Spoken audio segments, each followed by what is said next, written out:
എല്ലാവർക്കും നമസ്കാരം. Sudheer Krishna school of ആർട്സിൻ്റെ വാക്കും വരയെന്ന ചാനലിലേക്ക് നിങ്ങൾക്ക് ഏവർക്കും ഹൃദയപൂർവ്വമായ ഇഷ്ടത്തോടെയുള്ള സ്വാഗതം ഞാൻ അരുളുന്നു. ഇത് നമ്മളൊരു മുഖത്തിൻ്റെ side view, portrait side view ആണ് വരയ്ക്കുന്നത്. നമ്മുടെ ചാനൽ വാക്കും വരയും എന്ന ചാനലാണ്. ഇതിലൂടെ തന്നെ ഒരു ചെറിയ രീതിയിലുള്ള മോട്ടിവേഷൻ ക്ലാസ് നമ്മൾ എടുക്കുന്നുണ്ട്.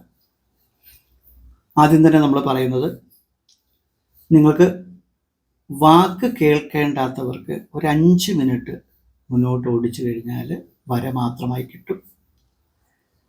അതുപോലെ തന്നെ വാക്ക് കേൾക്കേണ്ടവർക്ക് കേൾക്കാവുന്ന ഏറ്റവും നല്ല ജീവിത സന്ദേശമാണ് നമ്മൾ ഇവിടെ പറയുന്നത്. മുൻപ് നമ്മൾ നേരിട്ട് പോയി പലയിടങ്ങളിലും ക്ലാസ് എടുക്കുമായിരുന്നു, സംസാരിക്കുമായിരുന്നു. ക്ലാസ് എടുക്കുക എന്നുള്ള ഒരു ഓർമ്മപ്പെടുത്തലുകളാണ് പലയിടത്തും ഉണ്ടാകുന്നത്. ഇത് ഓർമ്മിപ്പിക്കുക. ഇപ്പോഴത് യൂട്യൂബിൽ നമ്മൾ പറയുന്നു, കുറേ പേർക്ക് ആവശ്യമുണ്ട്. അതുകൊണ്ടാണ് നമ്മൾ ഇതിങ്ങനെ തുടരുന്നത്. ആർക്കെങ്കിലും ഇത് കേൾക്കണ്ട എന്നുണ്ടെങ്കിൽ ഞാൻ വീണ്ടും പറയുന്നു, ഒരിക്കലും നിങ്ങൾ ഇവിടെ കടിച്ചു പിടിച്ചൊന്നും കേൾക്കരുത്. വര മാത്രം എടുക്കുക, അതിന് മുന്നോട്ട് പോവുക. അപ്പോൾ വര തുടങ്ങുന്നതിന് മുമ്പ് ഞാൻ നിങ്ങളോട് കാര്യം പറയാം. നമ്മൾ വരയ്ക്കേണ്ട ചിത്രത്തിൽ നന്നായിട്ട് നിരീക്ഷിക്കുക എന്നുള്ളതാണ് ആദ്യത്തെ കാര്യം. പിന്നീട് അങ്ങോട്ട് വിട്ടുകൊടുത്തുകൊണ്ട് വരയ്ക്കുക.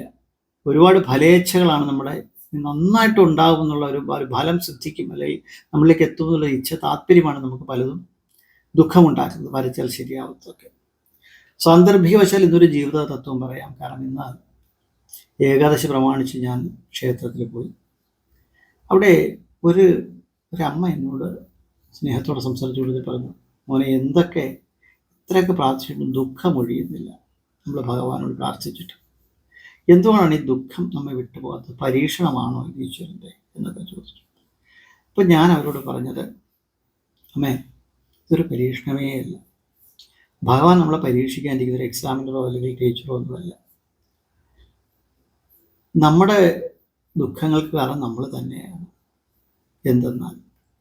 എന്തുകൊണ്ടാണ് ഒരു ക്ഷേത്രത്തിലോ ഏതെങ്കിലും ഒരു ആരാധനാലയങ്ങളോ, നിങ്ങൾ ഏത് മതസ്ഥനാവട്ടെ, ഏത് സംസ്കാരത്തിലുള്ളവനാവട്ടെ, ഏത് രാഷ്ട്രീയമോ എന്തോ ആയിക്കോട്ടെ, നിങ്ങൾക്ക് പലപ്പോഴും ഇനിയിപ്പോൾ ക്ഷേത്രത്തിലൊക്കെ പോയാലും അല്ലെങ്കിൽ പള്ളിയിൽ പോയാലൊക്കെ മനസ്സിൽ ശാന്തി കിട്ടുന്നില്ല, സുഖം കിട്ടുന്നില്ല, ഈശ്വരൻ അനുഗ്രഹിക്കുന്നില്ല എന്നൊക്കെ നിങ്ങൾ പറയുകയാണെങ്കിൽ അതിന് ഒറ്റ കാരണം നമ്മൾ തന്നെയാണ്. അപ്പം ഞാനിത് പറഞ്ഞിട്ട് വരയ്ക്കാം കേട്ടോ, എന്നൊക്കെ പറഞ്ഞു തരാം. നമ്മൾ പലപ്പോഴും ഭഗവാന്റെ ചെന്നൊരു ഭാണ്ഡമായിട്ടാണ് ചെല്ലുന്നത്. അവിടെ അഴിച്ചു വെച്ചിട്ട് ഓരോന്നായിട്ട് പറയും, ഭഗവാനെ അത് ചെയ്തു തരണം, ഇത് ചെയ്തു തരണം, ദാരിദ്ര്യ ദുഃഖം മാറണം, മറ്റേ ദുഃഖം മാറണം, മറിച്ച് ദുഃഖം, ഇങ്ങനെ പറഞ്ഞുകൊണ്ടേയിരിക്കും അല്ലേ. നമ്മൾ ദുഃഖങ്ങളെക്കുറിച്ച് പറഞ്ഞ് ഇങ്ങോട്ട് ചോദിച്ചുകൊണ്ടാക്കരുത്. കാരണം നമ്മളവിടെ ചെല്ലുന്നു, കുറേ ഭഗവാന്റെ ഒക്കെ പറയുന്നു, അതും കൊണ്ട് തിരിച്ചു പോകുന്നു. നമ്മളൊന്നും അവിടെ സമർപ്പിച്ചിട്ടില്ല. അപ്പോൾ എങ്ങനെയാണ് സമർപ്പണം എന്നറിയുക? എന്നാൽ നമ്മളെന്ന് അനുഭവിക്കുന്ന ജീവിതത്തിൻ്റെ 90% കാര്യങ്ങൾ മാറിക്കിട്ടും സമർപ്പിച്ചു കഴിഞ്ഞാൽ. നോക്കൂ, നമ്മൾ ചില നടപ്പന്തൽ, ആനക്കൊട്ടിൽ ചില വിഗ്രഹങ്ങൾ, സർപ്പത്തലകളൊക്കെ കൊടുത്തിട്ട് അതിൻ്റെ ഇടയിൽ വെണ്ടയ്ക്ക അക്ഷരത്തിൽ പേരും അഡ്രസ്സും എഴുതി. അത് സമർപ്പണമേ അല്ല കേട്ടോ. നമ്മുടെ പേരവിടെ കൊത്തിവെക്കലാണ്. സമർപ്പിച്ചാൽ പിന്നെ നമ്മുടെ കയ്യിൽ ഇല്ലത്. നമ്മുടെ കയ്യിൽ ഇല്ലാത്തതിനും വേണ്ടി നമുക്ക് പേരെഴുതി വെക്കാൻ പറ്റില്ല. അതൊരു താല്പര്യമാണ്, നമ്മൾ കുറ്റം പറയുന്നില്ല. സാന്ദർഭികവശാലൊന്ന് ഓർപ്പിച്ചെന്ന് മാത്രം. നമ്മൾ ഭഗവാന്റെ അടുത്ത് ചെന്നിട്ട്, അല്ല ഏതെങ്കിലും ക്ഷേത്രത്തിലോ ആരാധനാലയങ്ങളോ എവിടെയും ആയിക്കോട്ടെ, നിങ്ങൾ ഈശ്വര ദർശനം നടത്തുന്നവരാണെങ്കിൽ അവിടെ ചെന്നിട്ട് നിങ്ങൾ ആദ്യം നിങ്ങളുടെ സകല ദുഃഖങ്ങളും പ്രപഞ്ചത്തിന് സമർപ്പിക്കുക ചെയ്യേണ്ടത്. ഈശ്വരനിൽ സമർപ്പിക്കുക. ഭഗവാനെ, ഞാൻ ഇതൊക്കെയാണ്, ഒക്കെ നിന്നിലാണ്, ഞാൻ നിന്നിൽ സമർപ്പിക്കുന്നു, ഒക്കെ നിന്റെ തീരുമാനമാണ്, എൻ്റെ പ്രിയമല്ല, നിന്റെ ഹിതമാണ് നടക്കേണ്ടത്. അങ്ങനെ സകലതും നിന്നിലാണ്. ഞാൻ എന്തൊക്കെയാണ് എനിക്ക് വരുന്നതെന്ന് കരുതുന്നു, ഒക്കെ നിന്നിൽ തന്നെയാണ് ഭഗവാൻ. എല്ലാം നിന്നിൽ, എൻ്റെ സുഖ ദുഃഖങ്ങളെല്ലാം ഞാൻ നിന്നിൽ തന്നെ സമർപ്പിക്കണം എന്ന് പറയുമ്പോൾ നമ്മൾ ഇന്നത് പെയ്തൊഴിഞ്ഞ് ഭഗവത് പാദങ്ങളിലേക്ക് പോകുന്നതായിട്ടൊന്ന് കാണുക. അങ്ങനെ നമുക്കൊരു പ്രത്യക്ഷ രൂപം കണ്ട് പ്രാർത്ഥിക്കാൻ സാധാരണക്കാരന് വേണ്ടിയുള്ളതാണ് വിഗ്രഹങ്ങൾ എന്ന് പറയുന്നത്. വിശേഷഭാവത്തിൽ ഗ്രഹിക്കുന്നത് ഏതോ അത്രയും വിഗ്രഹം. അപ്പോൾ നമ്മൾ അങ്ങനെ ആ പാദങ്ങൾ, ഭഗവത് പാദങ്ങൾ മനസ്സുകൊണ്ട് അർപ്പിച്ചുകൊണ്ട് എല്ലാം വിട്ടുകൊടുത്തു വന്നിട്ട് പറയുക, ഇനി നിന്റെ ഹിതമാണ് നടക്കേണ്ടത്, എൻ്റെ പ്രിയമല്ല. അങ്ങനെ ഉപാധികളില്ലാതെ നമ്മൾ വിട്ടുകൊടുക്കാൻ തുടങ്ങിയാൽ ജീവിതത്തിൽ ഒരുപാട് നമ്മൾ പേറുന്ന ദുഃഖങ്ങൾക്കൊരു ശമനം ഉണ്ടാകുമെന്ന് പറഞ്ഞുകൊണ്ട് എല്ലാവർക്കും ഒരു സമർപ്പണ ഭാവത്തിലെ, എന്നാൽ അറ്റാച്ച്മെൻ്റ് ഉണ്ടാവണം, അതിൽ ഡിറ്റാച്ച്മെൻറ്റും ഉണ്ടാവണം. കെട്ടിപ്പൂട്ടി വെക്കുന്ന, കെട്ടിപ്പിടിച്ച് നിൽക്കുന്ന, അതിൽ കെട്ടി മുറുക്കി വെച്ചിരിക്കുന്ന അറ്റാച്ച്മെൻറ്റ് പാടില്ല. പ്രപഞ്ചത്തിലെ സകലതിനെയും കാണുക, അനുഭവിക്കുക, സമർപ്പിക്കുക. അങ്ങനെ ആവട്ടെ എന്ന് പ്രാർത്ഥിച്ചുകൊണ്ട് തെളിഞ്ഞ മനസ്സോടുകൂടി നമുക്ക് ചിത്രകല ക്ലാസ് തുടങ്ങാം. സൈഡ് വ്യൂ ആണ് വരയ്ക്കുന്നത്. സൈഡ് വ്യൂ എന്ന് പറയുമ്പോൾ നമ്മൾ അറിയാം, കണ്ടോ, ഇങ്ങനൊരു സാധനം വരയ്ക്കും. നമ്മൾ ആദ്യം വരച്ചിട്ട് ഇങ്ങനെ വരച്ചിട്ട് ഇവിടെ ചുണ്ടിൻ്റെ ഭാഗം, ഇവിടെ താടി വരും, ഇവിടെ ചെവിയുടെ ഭാഗം, ചെവിയുടെ ഇവിടെ വരും. കണ്ടോ, ഈ മുഖത്തിൻ്റെ ഏകദേശം ഈ ഭാഗത്ത് വരും, ഇവിടെ ചെവി വരും, പിന്നെ ഇവിടെ മുടി വരും. കണ്ടോ, ഇത്രയും അറിയുക. കണ്ടോ, ഇങ്ങനെ അടയാളപ്പെടുത്തുക. എന്നിട്ട് വളരെ പതുക്കെ നമ്മൾ ചില അളവുകൾ പറയാറുണ്ട് മുഖത്തിൻ്റെ, മൂക്കിൻ്റെ ഇത്ര, ചെവി ഇത്ര. അപ്പോൾ ശരിക്കും നമ്മൾ പ്രപഞ്ചത്തിൽ നിരീക്ഷിച്ച് കഴിഞ്ഞാൽ, ഇപ്പോൾ മനുഷ്യകുലം തന്നെ നോക്കിക്കഴിഞ്ഞാൽ എല്ലാവരും വ്യത്യസ്തരാണല്ലേ. നമ്മൾ പറഞ്ഞ ഓരോ അവയവങ്ങൾക്ക് വ്യത്യാസമുണ്ട്, മൂക്ക്, കണ്ണ്, ചുണ്ട് ഒക്കെ വ്യത്യാസമുണ്ട് പലർക്കും. എന്നാൽ ഒരു ഏകദേശ കണക്കാണ് നമ്മളെ ചിത്രകലാ അധ്യാപകർ നമുക്ക് വേണ്ടി പറഞ്ഞു തരുന്നത്. അപ്പോൾ ഞാൻ ഈ വരയ്ക്കുന്നത് തന്നെ നിങ്ങൾക്ക് ഏറ്റവും ലളിതമായിട്ട് മനസ്സിലാകുന്ന പാകത്തിലാണ്. നോക്കൂ, ഇങ്ങനെ വന്ന് ഒരു മൂക്കിൻ്റെ ഭാഗത്ത് ഇവിടുന്ന് കുറച്ച് മുന്നോട്ട് നീങ്ങി വരയ്ക്കുക. നിങ്ങൾക്ക് മ്യൂട്ട് ചെയ്ത് വെച്ചാൽ ഇത് മനസ്സിലാകും കേട്ടോ. ഞാൻ പറയുന്നത് കേൾക്കണ്ട എന്നുള്ളവർ പലപ്പോഴും അങ്ങനെയാണ് ചെയ്യേണ്ടത്. ഞാൻ പറയും, എന്നെ കേൾക്കേണ്ടവർ മാത്രം കേൾക്കുക, വര കാണേണ്ടവർ വര കാണുക. ഇത് ഏതൊരാൾക്ക് മനസ്സിലാകുന്ന രീതിയിൽ യാതൊരു എഡിറ്റിങ്ങും ഇല്ലാതെ ഞാൻ എങ്ങനെയാണോ ചിത്രകലയെ സമീപിക്കുന്നത് അതാണ് കാണിച്ചു തരുന്നത്. നോക്കൂ, ഇവിടെ നമ്മളിങ്ങനെ മീശ വരച്ചുകൊണ്ട് കൊച്ചായിട്ട് വരയ്ക്കണം. അങ്ങനെ കുഞ്ഞു വരകളായിട്ട് വരച്ചുകൊണ്ട് മീശ അല്ലെങ്കിൽ ഈ രോമങ്ങൾ എങ്ങോട്ടാണോ നിൽക്കുന്നത് അങ്ങോട്ട് തന്നെ വരയ്ക്കേണ്ട. ഇത് മടക്കം എങ്ങനെ വരും, കവിളിൻ്റെ ഒരു ഭാഗം അല്ലേ. എന്നിട്ട് ഈ ചുണ്ട് വരയ്ക്കും. നമ്മൾ ഇവിടെ ഇത്രയും ഈ രോമം ഉള്ളതുകൊണ്ട് ഇവിടുന്ന് കണ്ടു ഇങ്ങനെ നിൽക്കുക. താഴത്തെ ചുണ്ട് വരുന്നത് ഇതിന് ഇത്തിരി ഇങ്ങൊരു വെട്ടാണ്, ഇപ്പുറത്തെ വരാവുള്ളൂ. കണ്ടോ,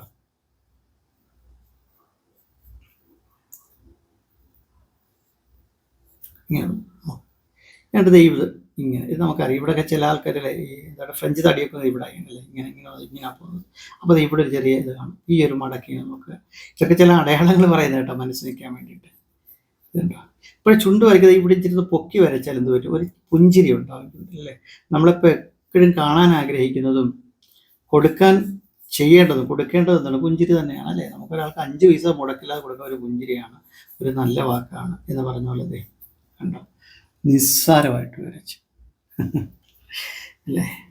ചിത്രകലയോട് അഭിരുചിയുള്ള എന്നാൽ വരയ്ക്കാൻ സാധിക്കാഞ്ഞത്, വരയ്ക്കാൻ എങ്ങും പോയി പഠിക്കാൻ സാധിക്കാതെ വന്നവർക്ക് വേണ്ടിയാണ് നമ്മൾ ഈ ക്ലാസ് തുടങ്ങിയത് കേട്ടോ. ഇനി ഇതല്ല, നിങ്ങൾക്ക് നേരിട്ട് എൻ്റെ അടുത്ത് പഠിക്കണമെങ്കിൽ തീർച്ചയായിട്ടും 9061312543 എന്ന നമ്പറിൽ വിളിച്ച് നമ്മളുമായി സംസാരിക്കുക. അതുകൊണ്ട് ഇൻസ്റ്റിറ്റ്യൂട്ടിൽ ചേരാൻ താല്പര്യമുണ്ടെങ്കിൽ പറയേണ്ടതാണ്. ഓക്കെ, ഈ മൂക്കിന് തൊട്ട് താഴെ വരെ കണ്ടോ, ഇങ്ങനെയാണ് ചെവി വരുന്നത്. ഓരോ വ്യക്തിയുടെയും മൂക്കും ചെവിയും കണ്ണും ഒക്കെ വളരെ പ്രകടമായ വ്യത്യാസമുള്ള ആൾക്കാരുണ്ട്. ഇന്ദിരാഗാന്ധിയുടെ മൂക്ക് അല്ലേ, നമ്മൾ വളരെ പ്രശസ്തമായിട്ട് നമ്മൾ എല്ലാവർക്കും അറിയാവുന്നതാണ്, പ്രശസ്ത വ്യക്തി ആയതുകൊണ്ട്. അതുപോലെ തന്നെ ബുദ്ധൻ്റെ ചെവി, അതേ നീളമുള്ള ചെവി ഞാൻ ഒരാളിൽ കണ്ടിട്ടുണ്ട്. ഒരു ചാനലിലുള്ള ഒരു പ്രമുഖനായ വ്യക്തിയാണ്, നിങ്ങൾക്കറിയാം, എല്ലാവർക്കും അറിയാം അദ്ദേഹത്തിന്. നിങ്ങൾ ഇനിയും ശ്രദ്ധിച്ചു നോക്കണം. ശ്രീബുദ്ധനെ പോലെ വളരെ വലിയ ചെവികളാണ് അദ്ദേഹത്തിൻ്റേത്. ആ വ്യക്തി ആരെന്ന് പറയാം നിങ്ങൾക്ക്, അത് കഴിഞ്ഞ് ശ്രദ്ധിക്കുക. മറുനാടൻ എന്നൊരു ചാനലിൻ്റെ ഷാജോൺ എന്നാണ് അദ്ദേഹത്തിൻ്റെ പേരല്ലേ, ഷാജൻസ്കറിയ അല്ലേ, സോറി ഷാജൻസ്കറിയ അങ്ങനെ പേരറിയാൻ ഞാൻ പറഞ്ഞു വിട്ടു. ഷാജൻസ്കറിയ, അദ്ദേഹത്തിൻ്റെ ചെവി ബുദ്ധൻ്റെ ചെവി പോലെ വളരെ മനോഹരമാണ്. ഞാൻ എപ്പോഴും നോക്കുന്നത് അദ്ദേഹത്തിൻ്റെ ചെവിയാണ്, ശ്രീബുദ്ധൻ്റെ പോലെ ചെവിയാണ്. ഷാജൻസ്കറിയ, ഷാജോൺ തെറ്റി പറഞ്ഞ കേട്ടോ, ഷാജൻസ്കറിയ. ഞാൻ പറയില്ല, എൻ്റെ എഡിറ്റിംഗ് ഒന്നും ഇല്ലാതെ ഈ സമയത്ത് വരയെ ശ്രദ്ധിച്ചുകൊണ്ട് പറയുമ്പോൾ പലതും വിട്ടുപോകുന്നതാണ്. ഇത് വേണം കമ്പ്യൂട്ടർ കയറ്റി ഇതൊക്കെ മാറ്റി പറയാം. അദ്ദേഹത്തിനെ പോലെ ഒരു വലിയ വ്യക്തിയുടെ പേര് ആദ്യത്തിന് വിട്ടു ക്ഷമ ചോദിക്കുന്നു. അപ്പം ഞാൻ മിക്കവാറും അദ്ദേഹത്തിനെ കേൾക്കാറുണ്ട്. അപ്പോൾ ഞാൻ അദ്ദേഹത്തെ ചെവി ഇങ്ങനെ ആട്ടി തന്നു, ഈ വല്ല നീളത്തുള്ള ചെവിയാണ്. അതുപോലെ തന്നെയാണ് നമ്മുടെ ഇന്ദിരാഗാന്ധി, വലിയ മൂക്കാണ് അല്ലേ. പിന്നെ ആരാണ് വലിയ കണ്ണുകളുള്ളതും, നമ്മുടെ പാർവതിയില്ലേ, സിനിമാടിയായിരുന്ന പാർവതി. അതുപോലെ തന്നെ കാവ്യ മാധവൻ, ഇവിടെ കണ്ണുകൾ വലുതാണ്. ഇങ്ങനെ നമ്മൾ ഇതൊരു ഏകദേശ കണക്ക് പറഞ്ഞാൽ പലരുടെയും മുഖത്തിന് ആനുപാതികമായിട്ട് പല വ്യത്യാസങ്ങൾ വന്നുകൊണ്ടിരിക്കും കേട്ടോ. അത് നമ്മളൊരു ഏകദേശമാണ് നമ്മളീ പഠിപ്പിക്കുന്നത്. നിങ്ങൾ ഓരോരുത്തരെയും വ്യത്യസ്തമായ ശരീരഭാഗങ്ങളാണ്, അത് നിങ്ങൾ അറിഞ്ഞുകൊണ്ട് നിരന്തരമായ നിരീക്ഷണങ്ങളിലൂടെയാണത് ചെയ്യേണ്ടത്. അപ്പം അങ്ങനെ ഓരോരുത്തരെ നിരീക്ഷിക്കുക. ഇപ്പം ഷാജിൻ സ്കറിയ സാറ് നിരീക്ഷിച്ചതുപോലെ ഇന്ദിരാഗാന്ധിയുടെ മൂക്കിനെ പറ്റി നമ്മൾ പറഞ്ഞതുപോലെ ഇങ്ങനെ നമ്മൾ നമുക്ക് ചുറ്റും വരുന്ന ഓരോരുത്തരെ നിരീക്ഷിച്ചുകൊണ്ട് അവരുടെ പ്രത്യേകതകൾ അറിഞ്ഞുകൊണ്ട് വേണം ഓരോ ചിത്രകാരൻ ചിത്രകലാ പഠനം തുടങ്ങാനായിട്ട്. ഓക്കെ, കണ്ടോ, വളരെ പതുക്കെ അല്ലേ.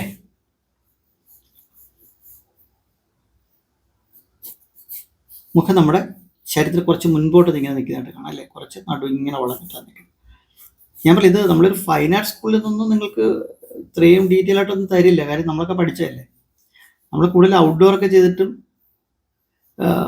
അനാട്ടമി സ്കെച്ചൊക്കെ ലൈവ് സ്കെച്ച് ഓരോ സ്റ്റഡി ചെയ്തിട്ടാണ് നമ്മളിതൊക്കെ പഠിക്കുന്നത്. ഓക്കെ, അതുകൊണ്ട് അതെങ്ങനെ പഠിച്ചാണ് പലപ്പോഴും നമ്മളിവിടെ പറഞ്ഞു തരുന്നത്.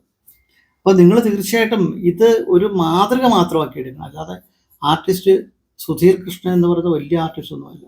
ഞാൻ എൻ്റെ നിരീക്ഷണങ്ങളാണ് ഇവിടെ കാണിക്കുന്നത്. നിങ്ങൾക്കിതിൽ തെറ്റും കണ്ടുപിടിക്കാനാവും. കാരണം ഞാൻ വെറും സാധാരണക്കാരൻ്റെ ഒരാളാണ്. എനിക്ക് നിങ്ങളുടെ മുമ്പിൽ ചിത്രകല അവതരിപ്പിക്കണ ഒരു ആഗ്രഹമുണ്ട്. ചിത്രകല അധ്യാപകനാണ്. കുറേ വർഷങ്ങളുടെ ചിത്രകല പഠിക്കുകയും 26 വർഷത്തിലേറെ പഠിപ്പിക്കുകയും ചെയ്യുന്നതിൻ്റെ ഒരു ബലത്തിലാണ് ഞാൻ ഇതിവിടെ വരച്ച് കാണിക്കുന്നത്. ചെറിയ വ്യത്യാസങ്ങളൊക്കെ ഉണ്ടാകും, ഓരോ സ്ഥാനത്തിൻ്റെ പൊസിഷനൊക്കെ വ്യത്യാസം ഉണ്ടാകും. നിങ്ങളത് വീണ്ടും സ്റ്റഡി ചെയ്ത് മാറ്റേണ്ടതാണ്. കണ്ടോ, അങ്ങനെ ആവട്ടെ എന്ന് പ്രാർത്ഥിക്കുന്നു. നിങ്ങൾക്ക് ഏകദേശം ഇത് മനസ്സിലായെന്ന് ഞാൻ കരുതുന്നു. വളരെ സിമ്പിളാണ്. നോക്കുക, ഇങ്ങനെ അടയാളപ്പെടുത്തി ഇങ്ങനെ വരയ്ക്കുന്നു. വളരെ ചെറിയ സമയത്തിൽ വരച്ചു. അതുപോലെ തന്നെ നിങ്ങൾ ഓരോ വ്യക്തികളെ കാണുമ്പോൾ അവരെ ഒന്ന് ശ്രദ്ധിക്കുക. അതിനുശേഷം വളരെ നന്നായിട്ട് വരയ്ക്കാൻ ശ്രമിക്കുക.